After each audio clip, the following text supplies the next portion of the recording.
Dozens of countries are imposing travel bans to and from Britain, where a new, fast-spreading variant of coronavirus has led to the country's highest daily number of recorded cases. After months of wrangling, Republicans and Democrats in the US Congress have reached agreement on a $900 billion coronavirus relief package. The measure includes increased unemployment benefits and stimulus payments for millions of workers who lost their jobs because of the pandemic. It will also provide funding for the mass vaccination campaign and to help schools reopen. Still caught up on fish, UK and EU negotiators trying to agree the terms of a free trade deal between the two say they're still stuck on the issue of EU access to the UK's fishing waters. Sources close to the talks say a decision on whether it's deal or no deal can be expected before Christmas.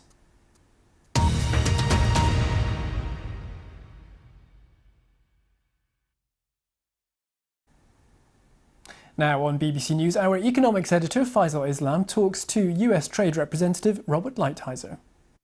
I'm Faisal Islam, the BBC's economics editor, and as we look back on the tumultuous tenure of President Trump, one man was an ever-present in his cabinet, trusted to do big new economic deals with the world's biggest nations, and that is the US Trade Representative Robert Lighthizer, responsible for the Trump mantra that trade wars are good and easy to win for the self-styled Mr. Tariff man. In a rare interview, Mr. Lighthizer reflects on negotiations with China, North America, Europe and the UK, and is adamant that ripping up the world trade rules was necessary to bend globalization to work better for ordinary Americans.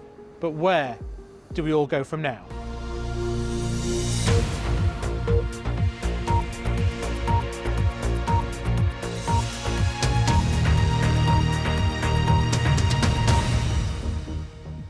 Ambassador Lighthizer, thank you so much for joining the BBC at this important moment. It's a pleasure to do this. We look back on the past 3 or 4 years, this administration, your tenure here, you've sort of ripped up the rules, the consensus in global trade. Do you look back on that and feel that that has worked?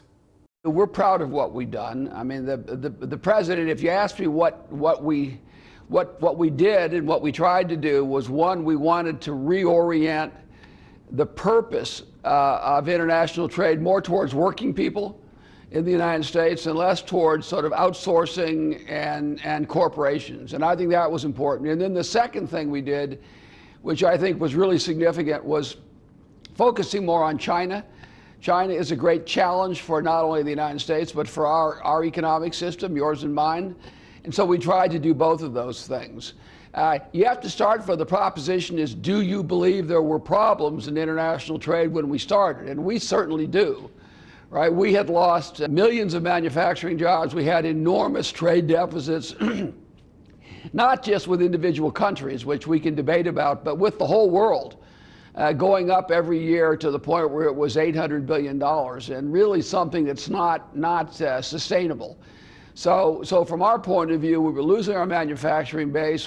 Our communities were being hurt as a result of lack of manufacturing, lack of other good jobs.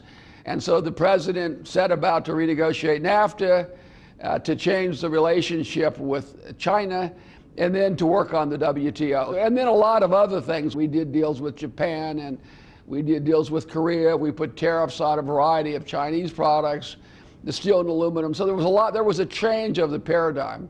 And even in this last election, you saw no real pushback from Vice President Biden to the proposition that trade is not working for working people. So the president famously said in one of his tweets, trade wars are good and easy to win. That hasn't really proven the case. The point that the president was making was that the United States has had a lopsided trade relationship with an awful lot of people. And changing that is something that we really have to do. And I think the president has done that. I wouldn't really say that we started a lot of trade wars. I don't think that's accurate. We have really enforced our laws. We've insisted on fairness for American workers. But when you look across the way, where would you really say we've started a trade war? In the USMCA, the old NAFTA, we renegotiated an agreement. We got a very good agreement that's in the interest infinitely better for the United States, a very significant change, but also better, I would say, for Mexico and for Canada. So there clearly was no trade war there. We did change our relationship with China. I mean, that was a relationship we have to step back and look at, where you had massive technology theft, forced technology transfer, failure to protect intellectual property. Really, markets were not and are not working. There was a very unfair relationship, and it had deteriorated to the point that we had a $400 billion trade deficit with one country. We sold them very little, they sold us an enormous amount. And so the president really had to do something. People get tied up in the word trade war. I don't really look upon it that way. I think we enforced our rights. We did what's good for American workers and American businesses. But the deficit at the end of the day is bigger than it was with China and in general terms too. Is that not a sign that the strategy didn't work? If you look at pre-COVID, 5 of the previous 6 quarters, our overall trade deficit was down, not up. All right. If you look at average medium family income, 2019, the last year we have data for, that is pre-COVID, it was up 6.8% in the United States, the highest in American history. So average workers' salaries went up, the highest in American history. And finally, I would say, if you look from Election Day in 16 till February, you would see that we created 500,000 new manufacturing jobs. Now, COVID changed all that. And if you look at the trade deficit for this year with China, it is down substantially. So what about the impact more generally on the system of world trade? When the world's biggest superpower uses tariffs as a weapon, it can be no surprise that this trickles down to every other nation, and now you have China using the same tactic against Australia. Do you not have some regret over the example America has set in terms of the trading system that it built up over decades? If you're suggesting that China has become more protectionist because of something that the United States did, my view is that that's nonsense. China has a very clear plan. They have a state-controlled economy. It's becoming, indeed, in recent months and years, more controlled.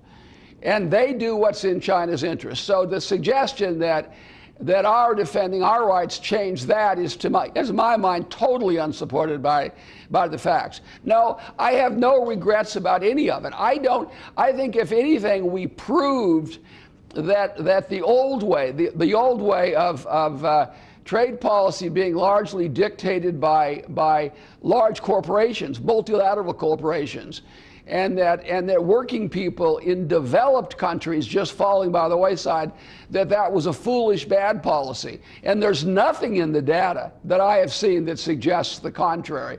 And it certainly is totally unsupported to suggest that China has somehow become more protectionist as a result of our actions. So on your deal, on the Phase 1 deal to buy more American goods, they're not going to reach their target. I guess you would say, obviously, the pandemic had an impact there, but was that deal, that deal hasn't really hit its targets? This all started as part of a plan that was put in place in August of 2017. The plan went on for a period of time. We ended up with tariffs. We had a negotiation that came close to conclusion in May of 2019, but for a variety of reasons, the Chinese system couldn't sustain the kinds of commitments they were talking about. So the negotiations continued. We had some increase in tariffs, and then last January we signed the deal.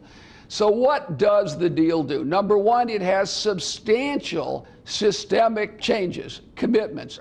Forced technology transfer is prohibited. There's protection of intellectual property rights. There are commitments on financial services.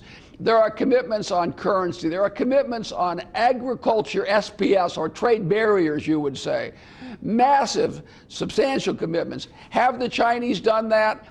those systemic things? I would say for the most part, yes. I'd give them a very good grade for that. I would say also this is an agreement that is in writing and that's specifically enforceable. It's very, very significant things. Does it deal with everything? No. Does it deal with industrial subsidies and SOEs? No. But anyone who thought you were going to change the state-run direction of their economy based on an agreement with us really didn't know the history of China or of trade. So that's piece number one. Piece number two is you have these substantial purchase commitments in a whole variety of areas: agriculture, industrial, energy, a whole variety of areas. And they're substantial, and they're $200 billion over a 2-year period of time. And the notion there was not only to get the trade deficit down, but also to start relationships that will lead to future trading going forward. And I would say, as you point out, the COVID had a substantial effect, more in some areas than others.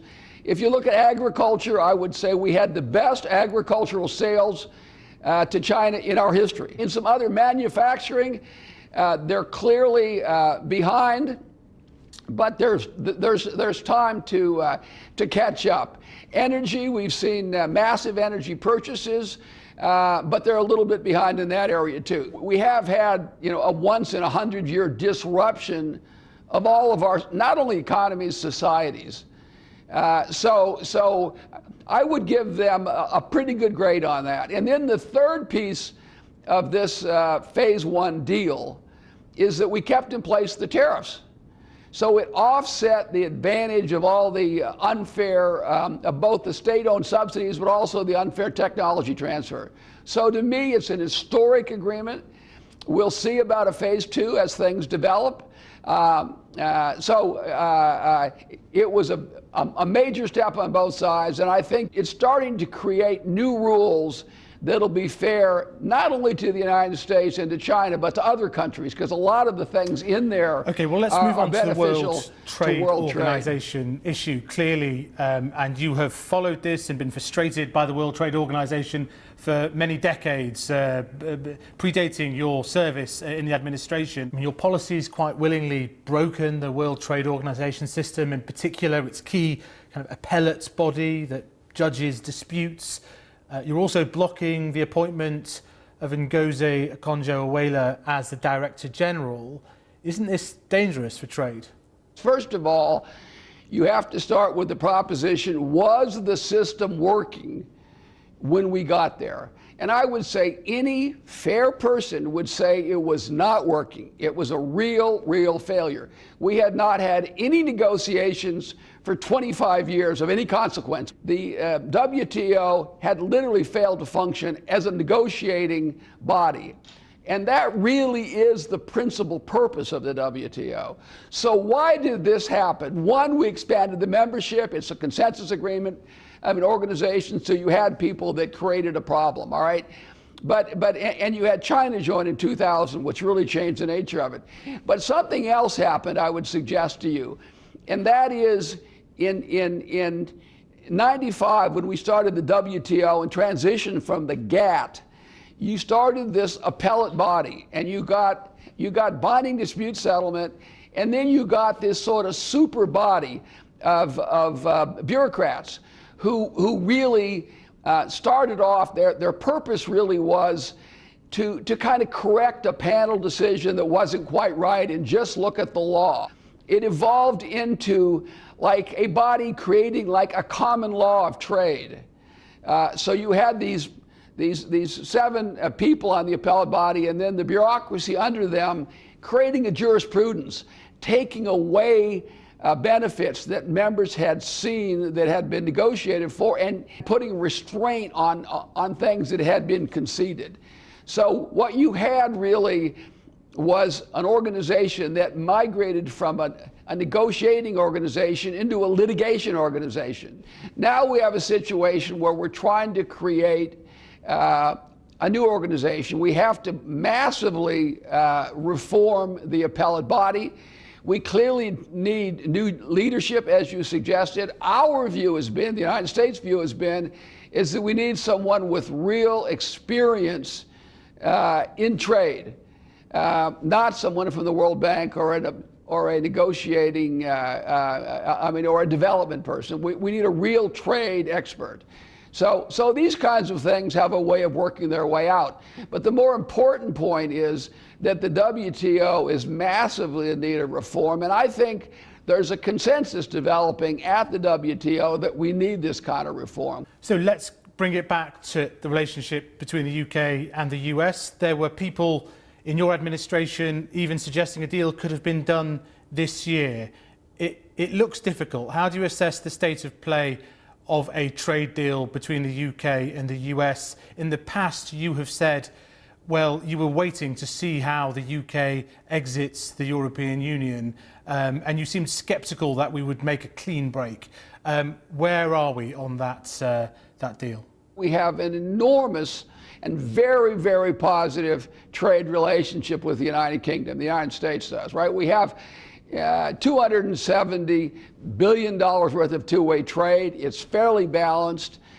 We have enormous amount of investment back and forth. Number two, the UK has a very good team headed up by Secretary of State Liz Truss. We've been working very well together. We've been making a lot of headway.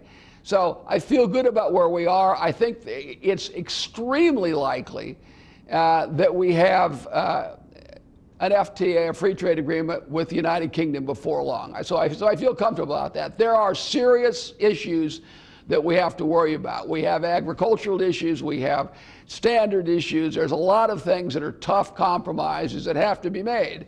And those are things that tend to come towards the end of a negotiation. But on the positive side, we're both we're both leaders in the world on digital trade, on financial services, and I think we can do an awful lot to write the rules together, the best rules together that the world can see. Now, when will this happen? Obviously, our election has an impact. Deals tend to be made at the end. There's a short period of time they're going to have to try to wrap this up, but I think it's something that can happen. It'll require compromise on both sides. Now, your last kind of inference, the Brexit situation was always something that was on our mind. If you think about it, the nature of our relationship is going to be affected by the nature of the relationship between the EU and the United Kingdom, right? They're a much bigger trader partner to you than we are, although we're very, very big. So that has an impact. New access that we get is less significant if somebody else gets the access, but that'll be sorted out here probably in the next 2 or 3 weeks too. And then I think there's no reason why the United States and the UK can't get to a deal fairly expeditiously after that. On the important issue of the digital services taxes, clearly you're along the way of a process with France. The UK has also levied that tax. What will be forthcoming from the US as these taxes settle down and continue to be levied on your big tech companies? We view these digital services taxes as unfair, taxes that are largely aimed at large United States technology companies. My own view is, and I wasn't the lead negotiator, this is the Treasury Department, my own view is that we have to come to some kind of a global agreement on this issue of how do we tax these large corporations. Clearly, I agree personally with the notion that companies that sell into another market should pay some of the cost of running the market that they're selling into. From our point of view, from USTR's point of view, if countries put in place taxes or other measures that we think target U.S. companies or unfair to U.S. companies, we will take action to offset that. We have the laws to do it. We would expect any other country to do the same thing. And we are in the process of doing that. We have our studies being done. We're laying the legal predicate of it, or for it, and we'll see how that works out. Right now, hopefully negotiations will start again to try to resolve the issue and make it unnecessary to take further steps. Would you expect a President Biden trade agenda to be radically different from the one that you've pursued? Vice President Biden has taken positions very different in the past on trade than the ones that we've taken. I don't know that those are still his views. In the campaign, he was careful not to say he would reverse our steps. What I think we have done and what the President Trump's trade policy is a policy for working people. And my sincere hope, and one that recognizes the challenge from the Chinese system. And my hope is that whenever we leave, that will continue to be U.S. policy. And I might say that on both of those points, there's a pretty much of a bipartisan consensus that we're moving in the right direction.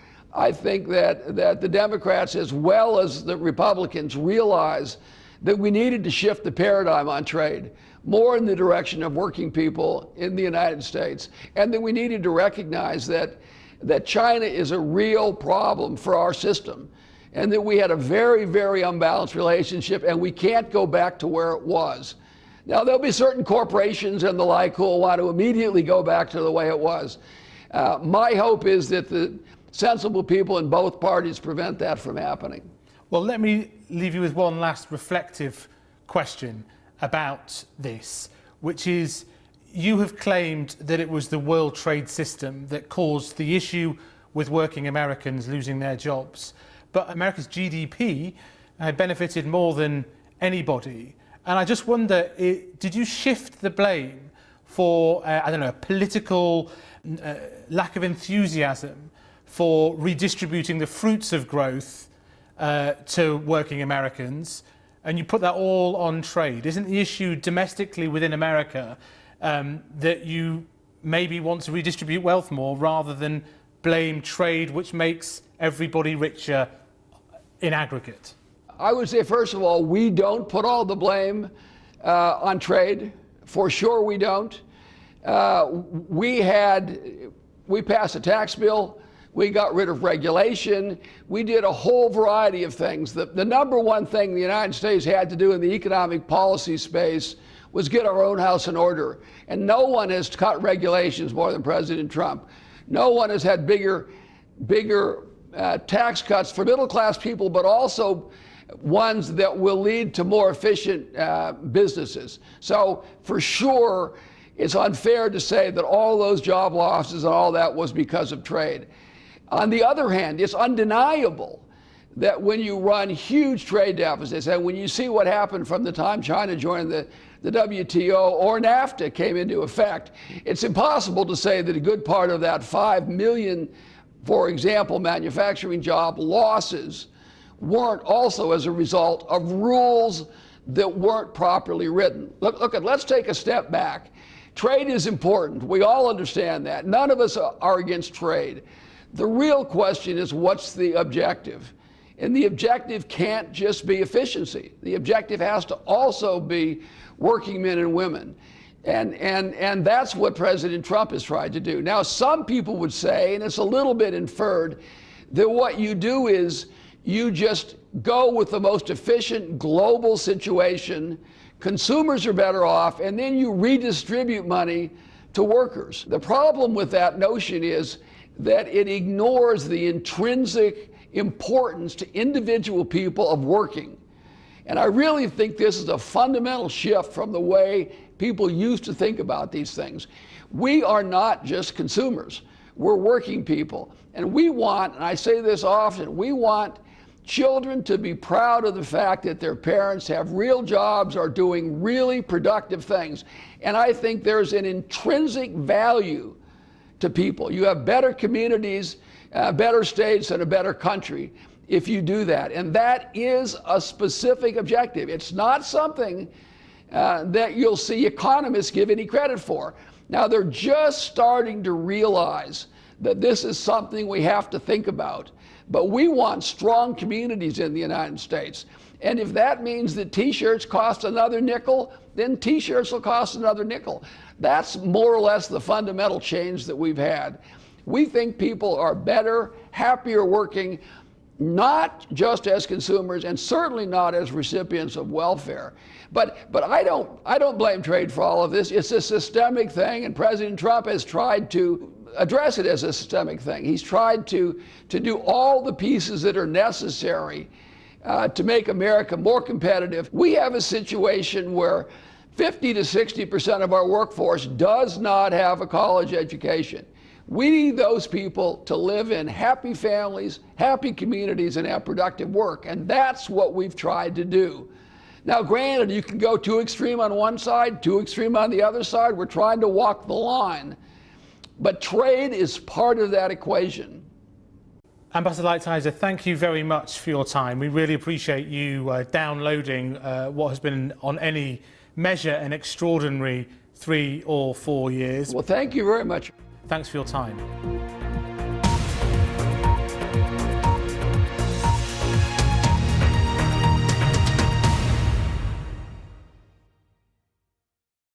Hello. For most of us, the chances of a white Christmas look pretty slim. But it's probably not going to be a particularly wet Christmas either. Drier, colder weather on the way by the end of this week. But there is some more rain to get out of the way first. And on the earlier satellite picture, you can see this big hook of cloud. This is really going to provide wet weather across southern areas, particularly through the first half of this week. This first frontal system bringing rain, particularly across England and Wales, up into Northern Ireland as well. Something a little bit clearer, but still with some showers further north. Chilly air across northern areas, but a wedge of really mild air working in towards the south. A very, very mild start to Wednesday in southern areas, but a cloudy, wet start with outbreaks of rain pushing northwards across England, Wales. Some heavy rain moving through Northern Ireland, getting into southern Scotland for a time as well. Something a little bit drier following on behind, but probably still quite cloudy. Some further rain into southern counties of England. Northern Scotland will see some sunny spells, yes, but some showers too. And some of these will be turning wintry at times over high ground through the afternoon. A rather chilly day in northern areas, a very mild one in the south, with highs perhaps 15 degrees. Now, as we go through Monday night, you can see further pulses of rain pushing across southern areas up into Wales, the Midlands. Further north, clear spells, still a few showers into northwest Scotland. Pretty mild down towards the south, a much colder night further north. There could even be a touch of frost here and there. And then into Tuesday, cloudy, damp weather will continue across southern counties of England, maybe into South Wales at times. Further north, we'll see more in the way of sunshine, but again, a scattering of showers, especially across the north and west of Scotland. Some of these showers wintry over the hills and the mountains. Temperatures again, 6 or 7 degrees in the north, 12, maybe 13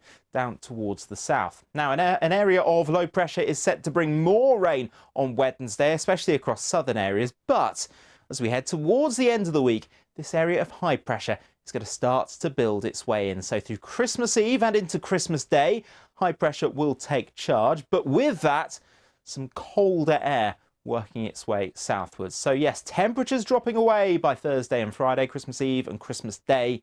But by this stage, it should be mostly dry with just a few showers.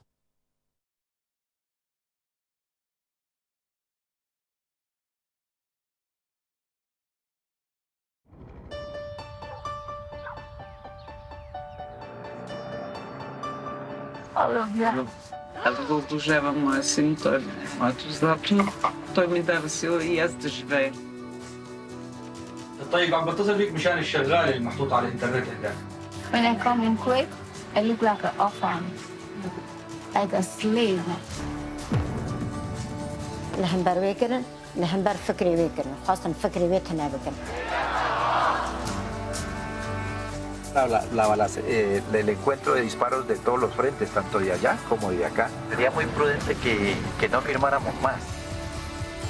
Our World is a unique series of films on the BBC, offering personal insights into global events.